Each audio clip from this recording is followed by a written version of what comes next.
नमस्कार, जय Hind, Radhe Radhe, good morning.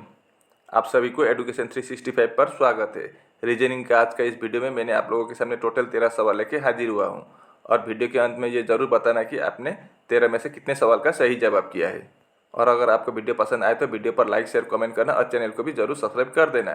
Channel subscribe करने का यही फायदा होता है कि अगला वीडियो अपलोड होने पर आपके वहाँ जल्द से जल्द नोटिफिकेशन जा पहुँचेंगे और आप वीडियो को बिना मिस करके देख पाएंगे। और अगर आपका कोई रिश्तेदार या दोस्त भी कॉम्पिटिटिव एग्जाम के लिए तैयारी कर रहे हो तो उनको भी ये वीडियो फेसबुक या व्हाट्सएप के माध्यम से जरूर शेयर कर देना, ठीक है। अब देर न करते हुए हम वीडियो स्टार्ट करते हैं। देखते हैं आज का पहला सवाल क्या है। निम्नलिखित श्रृंखला में प्रश्नवाचक चिन्ह के स्थान पर क्या आएगा? What will come in place of the question mark in the following series? तो यहाँ पर क्या आएगा वही हमको निकालना है, ठीक है। तो पहले 5 से 21 है, तो 5 में अगर हम +16 कर देंगे तो 21 आ जाएगा। अब 21 से 69 जाना है तो यहाँ पर हमें क्या प्लस करना होगा? 48। अब 69 से 213 तक जाना है तो हमें क्या प्लस करना होगा? यहाँ पर 144। अब 213 से 645 तक जाना हो तो यहाँ पर हमें 432 प्लस करना होगा। तो अगला हम क्या प्लस करेंगे? तो फिर अब इससे क्या लॉजिक बनता है? 16 है, 48 है, 144 है, 432 है। इससे तो कोई लॉजिक पता ही नहीं चल रहा है। तो हम एक काम करते हैं, डिफरेंस का भी डिफरेंस निकालते हैं। 16 से 48 तक जाना हो तो 16 को अगर हम इंटू 3 कर देंगे तो 48 पहुँचेंगे। 48 से 144 जाना हो तो यहाँ पर भी इंटू 3 कर देंगे तो 144 हो जाएगा। अब 144 से भी इंटू 3 करेंगे तो आपका 432 हो जाएगा। तो अगला भी हम क्या करेंगे? इंटू 3 कर देंगे। 432 इंटू 3 होता है 1296। अब 645 के साथ अगर हम 1296 प्लस करेंगे तो कितना आएगा? 1941 आएगा। तो ये किस ऑप्शन में दिया गया है? 1941 आपका बी ऑप्शन में है। तो आपका बी ऑप्शन सही जवाब होगा। उम्मीद करता हूं कि आप इसको अच्छी तरह से समझ गए होंगे। अगला सवाल है, दी गई अक्षर समूह श्रृंखला में प्रश्नवाचक चिन्ह के स्थान पर आने वाले अक्षर समूह का चयन कीजिए। Select the letter cluster that can replace the question mark in the given letter cluster series. तो चलिए हम इसको बनाते हैं। ये क्वेश्चन मार्क की जगह पर क्या आएगा वही हमको निकालना है, ठीक है। तो पहले हम एक एक अक्षर लेंगे, सभी का है। पहला वाला अक्षर तो x का प्लेस वैल्यू 24 है, 24 लेंगे हम यहाँ पर। इधर ई का 5 है, एल का 12 है, एस का 19 है। अब पहला 24 से 5 पता नहीं चल रहा है, लेकिन 5 से 12 अगर हम 5 के साथ +7 कर देंगे तो 12 आ जाएगा। अब 12 से 19 यहाँ पर भी +7 कर देंगे तो 19 आ जाएगा। तो हम यहाँ पर एक काम करेंगे, जैसे कि z आपका 26 होता है तो 26 + 5 ई, तो कितना होगा? 26 + 5 31। हम ई को 31 पकड़ेंगे, ठीक है। तो 24 से अगर हम यहाँ पर भी +7 कर देंगे तो 31 आ जाएगा। तो हम इसी तरह से 19 के साथ भी +7 कर देंगे। 19 + 7 कितना होगा? 26। 26 इसका प्लेस वैल्यू है, z का है। तो हमारा पहला अक्षर क्या होगा? z होगा। तो फिर ए ऑप्शन नहीं होगा और सी ऑप्शन नहीं होगा। अगला हम नहीं बनाएंगे क्योंकि बीच में q आएगा, वो कंफर्म है, क्योंकि दोनों ऑप्शन में ही q दे रखा है तो q आएगा, श्योर है। अब हम तीसरा बनाएंगे। t का प्लेस वैल्यू 20 होता है। a को हम 1 भी पकड़ सकते हैं, 27 भी पकड़ सकते हैं। यहाँ पर हम 27 पकड़ेंगे। h का वैल्यू 8 है और o का 15 है। तो यहाँ पर देखिए आपका 20 से 27 +7 हुआ है। अब इधर अगर हम a को 1 पकड़ें तो क्या होगा? इधर 8 है, 1 + 7 8। अब अगला 8 और 15 है तो +7, मतलब सभी में +7 हो रहा है, तो अगला भी +7 होगा।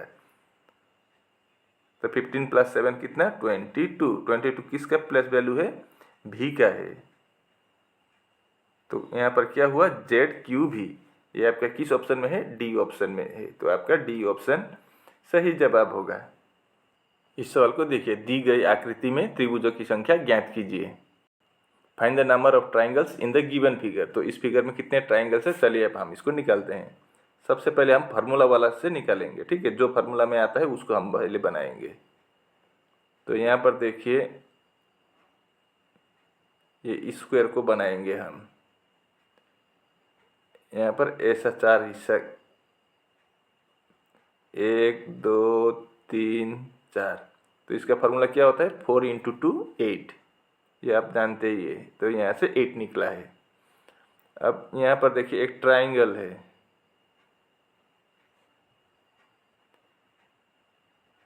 ये 1 ये 2, तो 1 + 2 3, यहाँ से 3 ट्राइंगल्स और निकला है।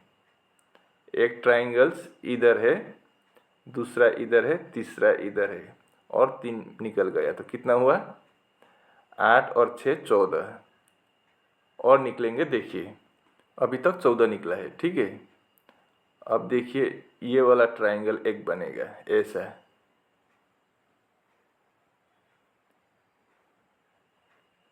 ठीक है, ये एक बन गया। एक ऐसा बनेगा,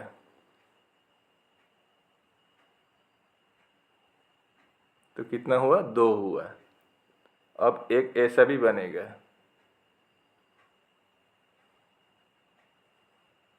तो 3 हुआ। तो 14 के साथ +3 कर देंगे तो कितना होगा, 17 होगा। यानी कि इस फिगर में आपका टोटल कितना ट्राइंगल्स बनेगा, 17। आपका बी ऑप्शन सही जवाब होगा। ये सवाल बहुत ही रोचक और इंटरेस्टिंग सवाल है। 2 आम, 3 अंगूर और 4 सेव की कीमत कितना है, 15 रुपये है। 3 आम, 2 अंगूर और 1 सेव की कीमत 10 रुपये है। मैंने 3 आम, 3 अंगूर और 3 सेव खरीदे। मैंने कितने रुपए दिए, मैंने कितने पैसे दिए या रुपये दिए। 2 mangoes, 3 grapes and 4 apples cost ₹15. 3 mangoes, 2 grapes and 1 apple cost ₹10. I bought 3 mangoes, 3 grapes and 3 apples. How much did I pay? तो हम एक काम करते हैं, यहाँ पर मैंगो लिख देते हैं, ठीक है। मैंगो को हम क्या पकड़ेंगे, x पकड़ेंगे। उसके बाद ग्रेप्स है, ग्रेप्स को हम y पकड़ेंगे, और एप्पल को हम z पकड़ेंगे, ठीक है। अब सवाल में क्या बोला था पहले, 2 मैंगोस, तो 2x होगा। 3 ग्रेप्स प्लस 3 ग्रेप्स y है, प्लस 4 एप्पल्स 4z का दाम की, उसका कीमत कितना है, 15 रुपये है। ये आपका एक बना है। उसी तरह से 3 मैंगोस बोला है अगले लाइन में, 3 मैंगोस, तो 3 मैंगो का x है, और 2 ग्रेप्स तो 2y होगा, और 1 एप्पल 1z इक्वल टू 10 रुपये है।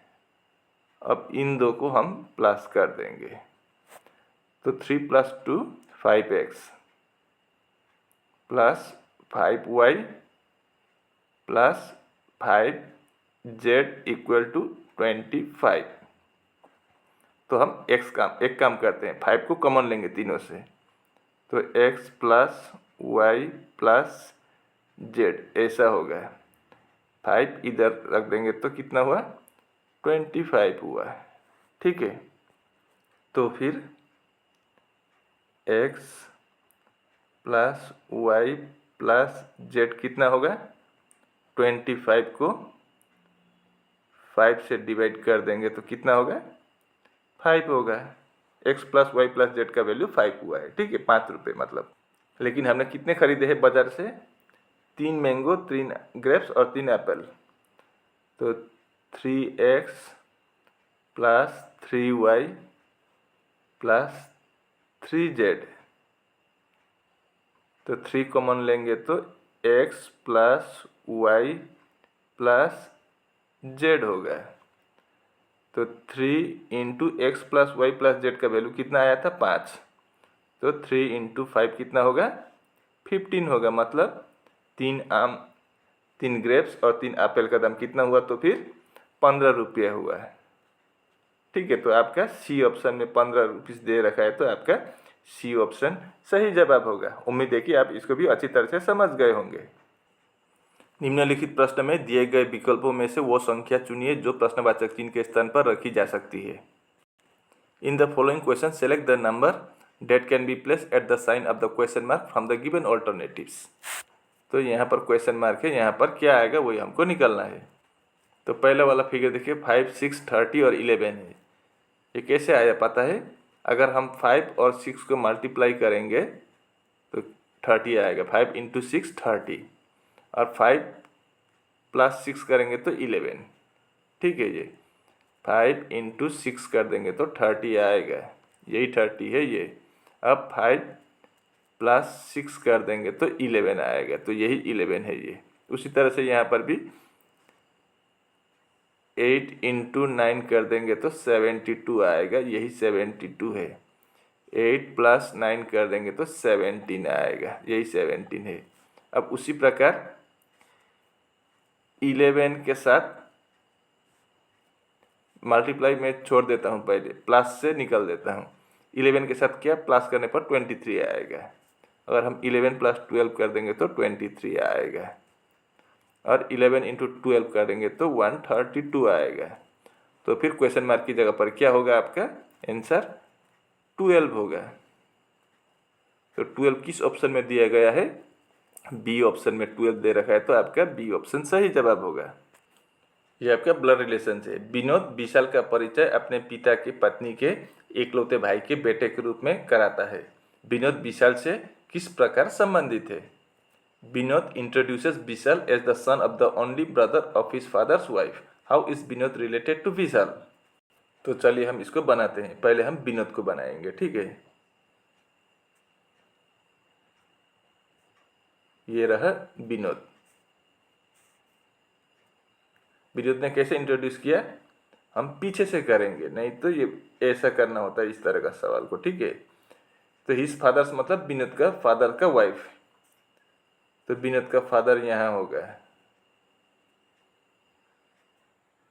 अब फादर का वाइफ बोला है तो क्या होगा? फादर का वाइफ मदर होगा, मॉम या माँ। ये विनोद का फादर, फादर का वाइफ। फादर का वाइफ का क्या है? ब्रदर है। तो इसका ब्रदर होगा तो विनोद का क्या होगा? मामा होगा, मैटरनल अंकल।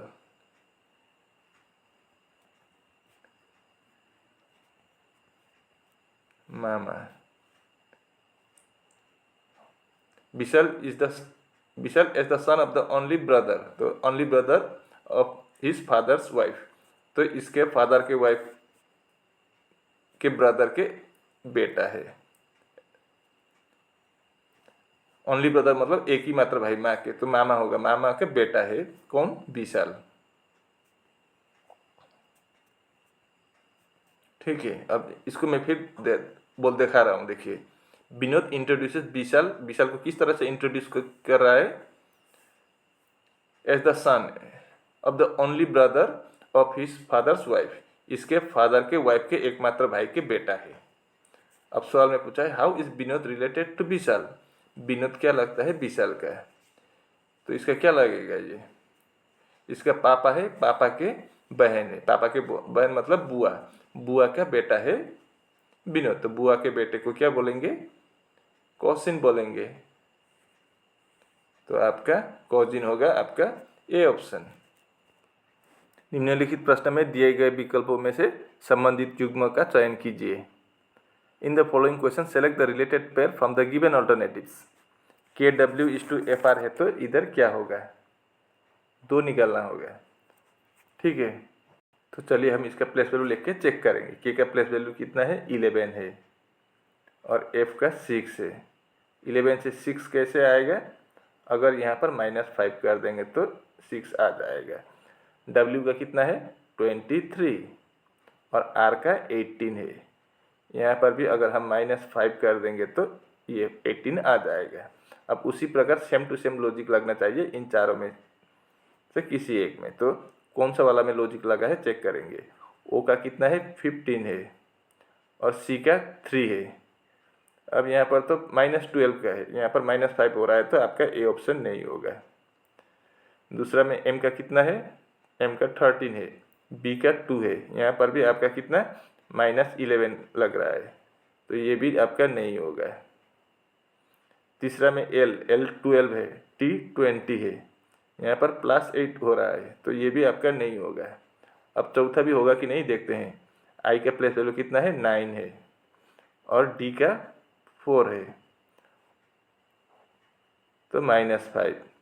ये आपका आई, ये डी, -5 हो गया। अब इधर यू है और पी, यू का कितना है 21, पी का 16 तो इधर भी -5 हो रहा है। 21 - 5 16, मतलब आपका डी ऑप्शन सही जवाब होगा। जो आपका के डब्ल्यू और एफ आर में जिस तरह से लॉजिक से बना है उसी लॉजिक से आपका आई यू और डी पी भी बना है। तो क्वेश्चन मार्क की जगह पर आई यू होगा इधर और इस टू डी पी हो जाएगा। आपका डी ऑप्शन सही जवाब होगा। दिए गए समीकरण को सही बनाने के लिए किन दो चिन्हों को आपस में बदलना चाहिए। Which two signs should be interchanged to make the given equation correct? तो किन को बदलना चाहिए, पहले हम डिवाइड से चेक करेंगे। ठीक है, डिवाइड से आसान होता है। तो डिवाइड से ज़्यादातर 90% आपका या 99% ही आपका डिवाइड से आंसर निकलता है। तो डिवाइड जहाँ जहाँ पर है हम वहीं चेक करेंगे। तो यहाँ पर डिवाइड और इनटू है, तो इनटू कहाँ है, यहाँ पर हम डिवाइड कर देंगे तो, और इनटू की जगह पर डिवाइड और डिवाइड की जगह पर इनटू कर दिया। अब क्या हम 4 से 7 को डिवाइड कर सकेंगे, बिल्कुल नहीं। तो आपका पहला ऑप्शन हट गया है। अब अगला देखते हैं, यहाँ पर प्लस और डिवाइड। तो यहाँ पर अगर हम डिवाइड कर देंगे और प्लस और डिवाइड की जगह पर प्लस कर देंगे तो क्या होगा, क्या ये हम 28 को भी 12 से डिवाइड नहीं कर सकते हैं, पॉइंट में आएगा आंसर। तो प्लस और डिवाइड ये भी आपका नहीं होगा। अब अगला डिवाइड क्या है, यहाँ है माइनस और डिवाइड। तो यहाँ पर हम माइनस की जगह पर डिवाइड कर देंगे और डिवाइड की जगह पर माइनस। अब फिर 12 को भी हम 21 से डिवाइड नहीं कर सकते, पॉइंट में आ जाएगा तो ये भी नहीं होगा। तो ये क्या बी वाला होगा, क्या हम चेक करेंगे। बी में क्या है, इनटू और माइनस। तो माइनस के जगह पर इनटू कर देंगे और इनटू के जगह पर माइनस करने से होगा क्या, देखते हैं। तो 28 को हम 28 लिखेंगे प्लस 12 इंटू 21 को अगर हम 7 से डिवाइड करेंगे तो 3 आएगा। उसके बाद इंटू है 4, इसे 60 आता है कि नहीं चेक करेंगे आप। ठीक है, 28 प्लस 12 इंटू 3 36 इंटू ये, सॉरी इंटू नहीं, यहाँ पर माइनस था, यहाँ पर माइनस। तो यहाँ पर भी 36 के बाद -4 होगा। तो 28 और 36 प्लस करने पर कितना आएगा, 64 से अगर हम 4 माइनस करेंगे तो कितना आएगा, 60 आएगा, मतलब 60 आ गया। तो फिर अगर हम इस इक्वेशन में इनटू और माइनस को आपस में बदल देंगे तो ये समीकरण या इक्वेशन क्या होगा, सही हो जाएगा। आपका बी ऑप्शन सही जवाब होगा। दिए गए शब्द का जल प्रतिबिंब ज्ञात कीजिए। Find the water image of the given word. तो इसका कमीशन का वाटर इमेज क्या होगा वही हमको निकालना है। ठीक है, वाटर इमेज में क्या होता है, नीचे का ऊपर, ऊपर का नीचे, वैसे ही होता है। लेफ्ट का राइट, राइट का वैसा नहीं होता है। एक दो अक्षर में होता है, बाकी में नीचे का ऊपर, ऊपर का नीचे होता है। तो सी ऐसा होगा, सी ऐसा होगा। तो पहले तो यहाँ पर एन है तो ये नहीं होगा, और ये भी पहले एन है तो ये भी नहीं होगा। उसके बाद ओ होगा, एम ऊपर का ऐसा होगा, डब्ल्यू जैसा होगा, आई एस ऐसा होगा, ION ऐसा होगा। तो ये कहाँ पर है? आपका बी ऑप्शन में है। तो आपका बी ऑप्शन सही जवाब होगा। ठीक है, इस सवाल को देखिए, यदि संख्या 76954 के प्रत्येक सम अंक में 3 जोड़ा जाए और प्रत्येक विषम अंक में से 2 घटाया जाए, तो इस प्रकार बनी नई संख्या में दाईं ओर से पहले 2 अंकों का योग क्या होगा? तो चलिए हम इसको बनाते हैं। क्या बोला है? If 3 is added to each even digit, even number में हम क्या करेंगे? +3 कर देंगे, और 2 is subtracted from it odd digit, odd में से हम क्या करेंगे? -2 कर देंगे। तो पहले हम इसको बनाते हैं। क्या क्या लिखा है? 7695423। तो सबसे पहले हम यहाँ पर इवन को अलग कर लेते हैं। ये 6 आपका इवन है, 4 इवन है और 2 इवन है। तो सवाल में क्या बोला था? इवन के साथ +3 करना होगा। तो यहाँ पर हम +3 करेंगे, यहाँ पर भी +3 होगा और यहाँ पर भी +3 होगा। तो 6 + 3 9, 4 + 3 7, 2 + 3 5, और ओड नंबर में क्या होगा? -2। तो यहाँ पर -2, -2, -2, -2, 7 - 2 5 होगा, 9 - 2 7 होगा, 5 - 2 3 होगा और 3 - 2 1 होगा। तो फिर हिंदी में एक बार सवाल को फिर देखिए। तो इस प्रकार बनी नई संख्या में दाईं ओर से पहले 2 अंकों का योग क्या होगा? What will be the sum of the first 2 digit from the right side of the new number thus from? तो ये नया नंबर अभी बना है, तो राइट साइड मतलब इधर से होगा। इधर से पहला 2 अक्षर, तो 1 और 5। 1 है पहला अक्षर और दूसरा अक्षर होगा 5। इन दोनों को अगर हम प्लस करेंगे तो क्या आएगा? वही पूछा है। तो 1 + 5 करने पर कितना आएगा? 6। तो आपका बी ऑप्शन में 6 दे रखा है, तो आपका बी ऑप्शन सही जवाब होगा।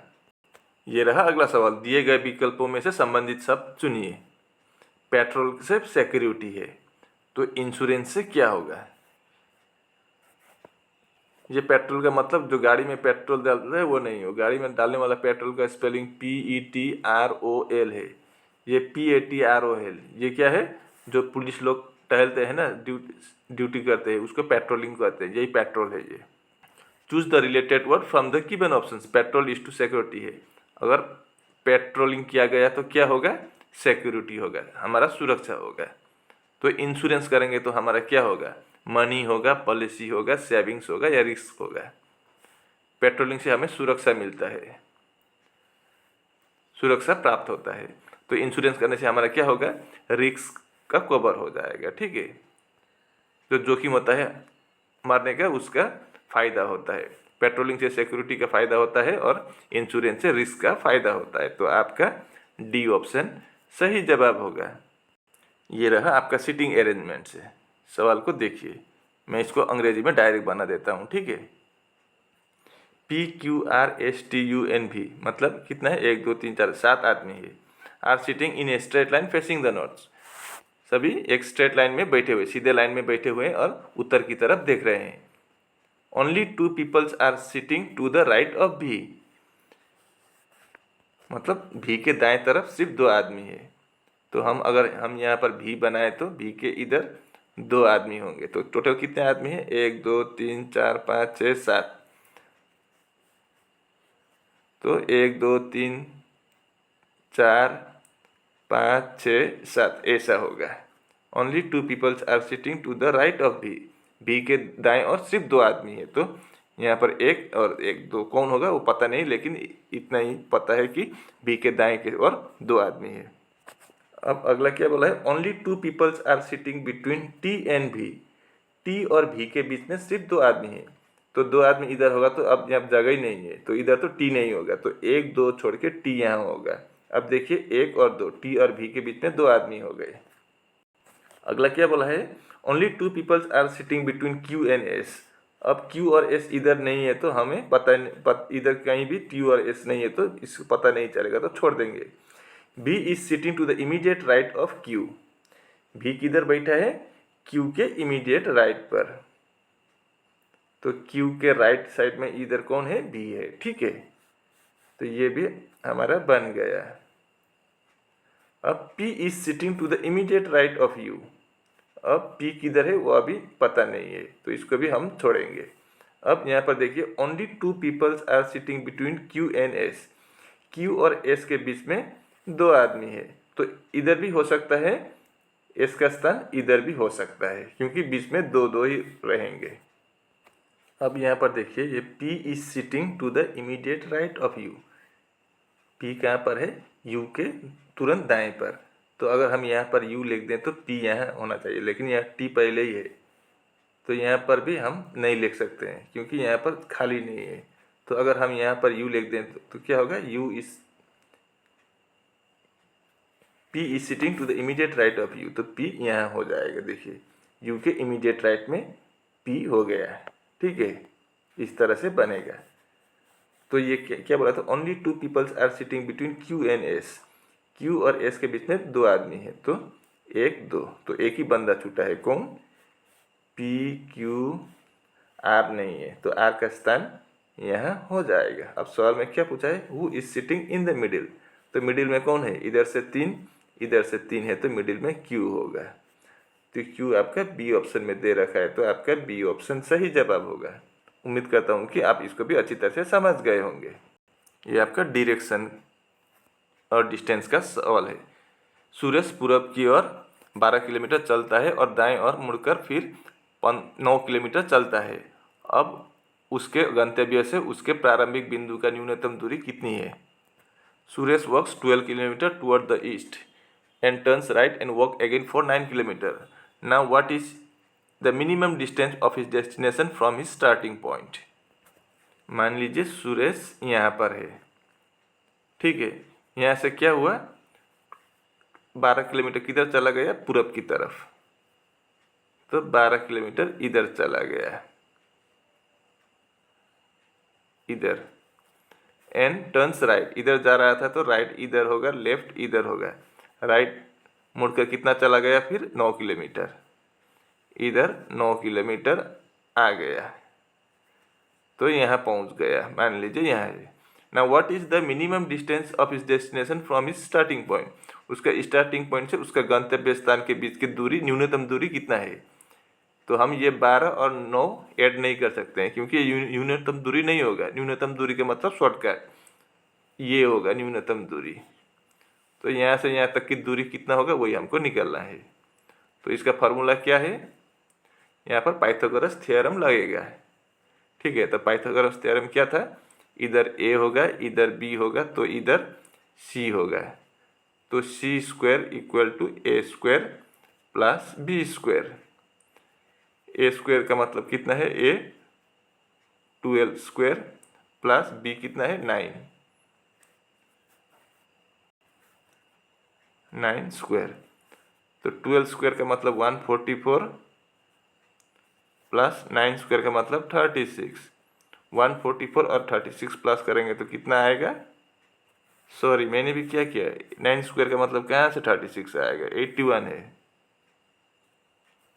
तो कितना आएगा? 4 + 1 5, 8 + 4 12, 2 कैरी ओवर 1, 1 + 1 2। कितना आया? C स्क्वायर का मतलब 225 है, तो फिर C का मतलब क्या होगा? √2 to 5। तो √2 to 5 का मतलब कितना होगा? 15 होगा। यानी कि यहाँ से यहाँ तक की दूरी कितनी है? तो फिर 15 किलोमीटर। आपका B ऑप्शन में 15 किलोमीटर दे रखा है, तो आपका B ऑप्शन सही जवाब होगा। उम्मीद है कि आप इसको भी अच्छी तरह से समझ गए होंगे। और इसी के साथ आज का वीडियो यहीं पर समाप्त होता है। अगर आपको वीडियो अच्छी लगी तो वीडियो पर लाइक, शेयर, कमेंट करना और चैनल को भी सब्सक्राइब जरूर कर देना है। मैं ऐसे ही मुद्दे लेकर अगले वीडियो में आप लोगों के सामने जल्द फिर हाजिर होऊंगा। तब तक के लिए मुझे विदा दीजिए। आपका दिन शुभ हो। राधे राधे।